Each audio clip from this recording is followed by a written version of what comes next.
आइए पंक्ति 3 और 4 देखते हैं। पौन बारी वाह पर शंभुरति नाह पर, ज्यों सहस्र बाहु पर राम द्विज राज हैं। पौन यानी पवन, वारिवाह मेघ, शंभु यानी शंभु या शिव, रतिनाह रति के पति कामदेव, ज्यों जैसे, सहस्रबाहु राजा जिसकी भुजाओं को परशुराम ने काट दिया था, राम द्विजराज यानी परशुराम विष्णु के 8वें अवतार, जो ऋषि जमदग्नि तथा रेणुका के घर जन्मे थे, पर जिन्होंने पृथ्वी को क्षत्रिय रहित करने की प्रतिज्ञा की थी। पवन अपनी शक्ति के कारण मेघों पर भारी पड़ता है, यानी नभमंडल में उनको विस्थापित कर देता है, एक जगह से दूसरी जगह। पौराणिक कथा के अनुसार भगवान शिव ने रति के पति कामदेव का नाश कर दिया था। इसी प्रकार ब्राह्मणों में श्रेष्ठ परशुराम ने अपनी वीरता तथा युद्ध कौशल से राजा सहस्रबाहु की भुजाओं को काट डाला था। अब पंक्ति 5 और 6। दावा द्रुम दंड पर, चीता मृग झुंड पर, भूषण वितुंड पर जैसे मृगराज हैं।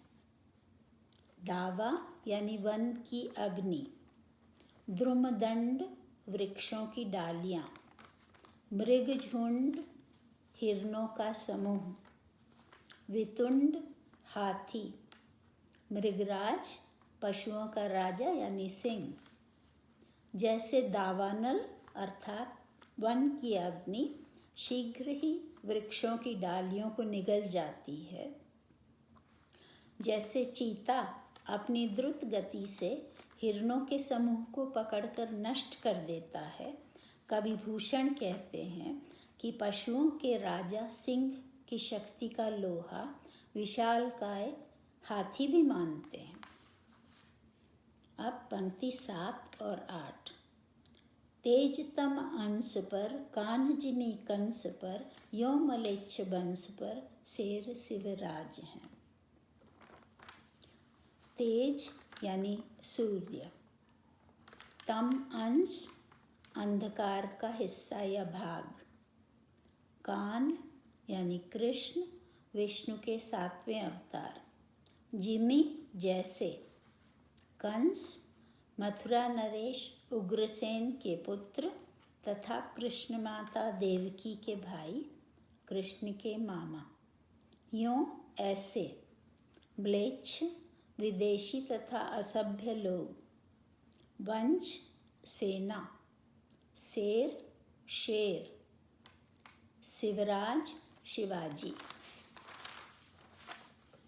जिस प्रकार सूर्य का प्रकाश अंधकार के हिस्से पर अपना तेजोमय प्रभाव डालता है, जिस प्रकार कृष्ण ने अपने मामा मथुरापति कंस का संहार किया था, उसी प्रकार कवि भूषण कहते हैं कि विदेशी असभ्य मुस्लिम मुगल सेना का छत्रपति शिवाजी ने अपने युद्ध कौशल तथा पराक्रम के प्रदर्शन द्वारा विनाश किया। इस कवित्व में कवि भूषण ने अत्यंत प्रभावशाली वीर रस से ओतप्रोत विविध उपमान सहित रम्य अनुप्रासपूर्ण सुंदर छंद में अपने प्रिय नायक छत्रपति शिवाजी का गुणगान किया है। आशा करती हूँ आपको भी मेरी तरह ये अवश्य पसंद आया होगा। अब दूसरा कवित्व करते हैं।